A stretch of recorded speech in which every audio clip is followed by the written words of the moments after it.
सभी वैष्णव भक्तों को सादर जय श्री कृष्णा। वेदों में, उपनिषदों में दो संतों के नाम ऐसे आते हैं जो जन्म से मुक्त है।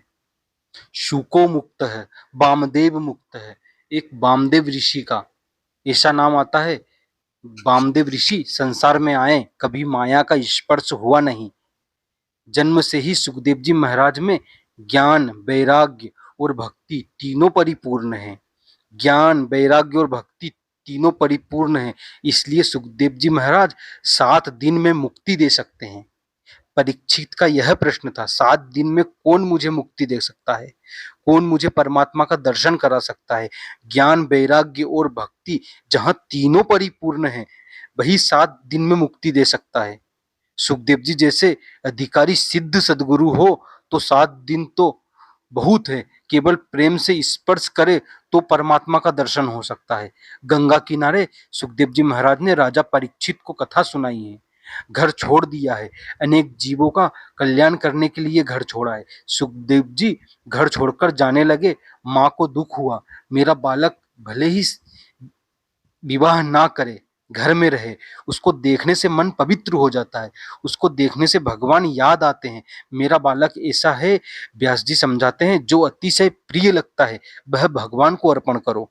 साधारण मानव का ऐसा स्वभाव होता है कि उसको जो अच्छा लगता है वह अपने लिए रखता है, जो अच्छा नहीं लगता वह दूसरों को देता है।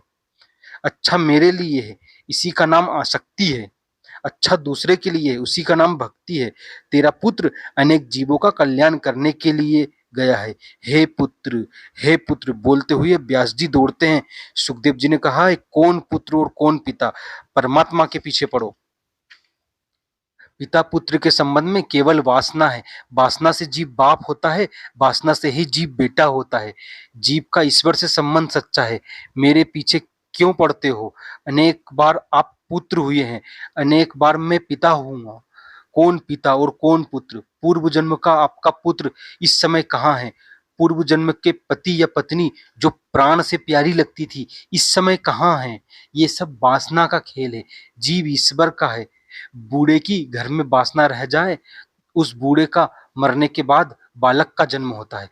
कितने लोग बातें करते हैं, इसका मुख इसके दादा के जैसा लगता है। वह दादा के जैसा क्या, दादा ही बेटा होकर के आया है। जो बाप था वही बेटा हुआ है। उसकी घर में आसक्ति थी। पिताजी मेरे पीछे क्या पड़ते हो? परमात्मा के पीछे पड़ो। नर नारायण का अंश है, नारायण के पीछे पड़ो। गंगा किनारे संत समाज में सुखदेव जी महाराज ये दिव्य कथा की है। सुखदेव जी महाराज जब कथा करते थे, उस कथा में महर्षि व्यास कथा सुनने के लिए आते थे। मुझे ऐसा लगता है मेरा पुत्र मुझसे भी श्रेष्ठ है। उसका ज्ञान, वैराग्य, उसकी प्रेम लक्षणा, भक्ति अलौकिक है। सुखदेव जी की कथा सुनने में व्यास जी को आनंद आया।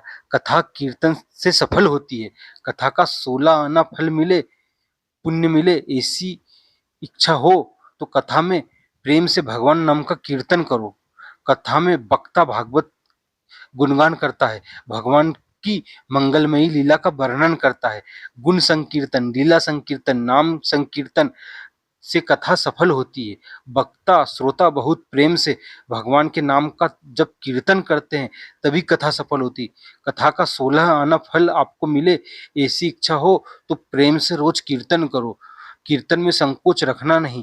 कीर्तन में जिसको संकोच होता है वह समझे कि मेरा पाप बहुत है। कीर्तन में शर्म काहे की? जब शर्म आती है तब समझ जाना कि अभी पाप बहुत है। वैष्णवों को पाप करने में शर्म आती है। भगवान के नाम में जिसको शर्म आए वह वैष्णव नहीं है।